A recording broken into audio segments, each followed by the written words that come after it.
So the Bureau XCOM Declassified is the origin story set in 1962 North America, essentially setting the tone for the nexus, that flashpoint where XCOM comes into being. And this all starts from a very clandestine group formed by JFK and his group of CIA agents formed the Bureau, but very quickly, based on an alien invasion, they realign themselves and take on an alien threat head-on in North America. Well, every other XCOM game out there has been set in the near future, whether that was 1999 of the original game or sometime after 2013 for Enemy Unknown. For our game, we decided to take a look in the past, to go back to tell a story that hadn't been told yet in the XCOM universe, which was what series of events could have happened to make an organization like the full-fledged XCOM that we all know and love even possible.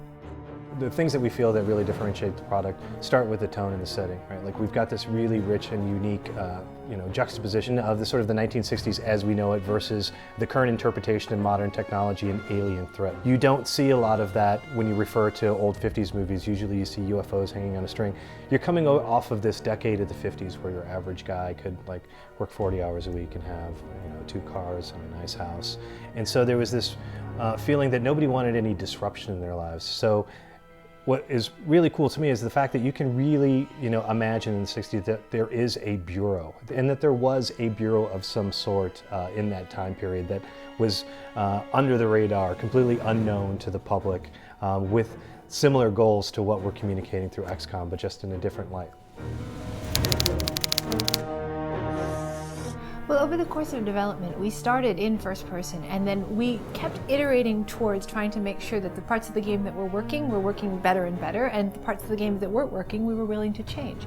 It was really a journey from that first person view of the game that we showed in 2010 to the first third person hybrid that we showed in 2011, where you can see the beginnings of what we're calling battle focus mode now. But it was a little different too. We were still trying to get that feeling of teamwork, the feeling that the player could really have to be responsible. We could hold the player responsible for the decisions that they made for their team, and if they make a mistake and lose one of their agents, they would have to deal with the consequences of that.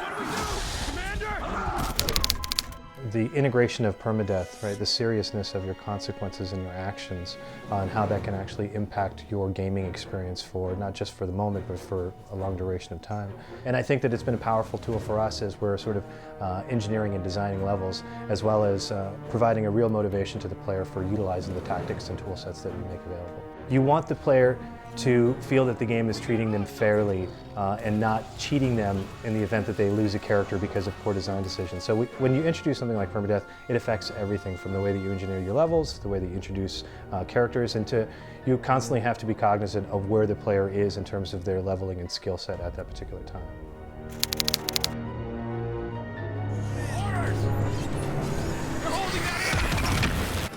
XCOM is a game that requires skill. It requires a player to bring their they're going to be outnumbered on the battlefield. The tech that the outsiders bring is going to be far superior to anything that your team has ever seen, until you, of course, take it and use it against them. And our game really requires people to bring not just their twitch, but their skill, their ability to plan for a team, their ability to use tactics, the ability to take any advantage possible on the battlefield. And we think that that is a core value of the XCOM franchise in general, just having an extremely difficult game that it requires everything you've got to succeed in, and even when you give it everything you've got, sometimes you still have setbacks.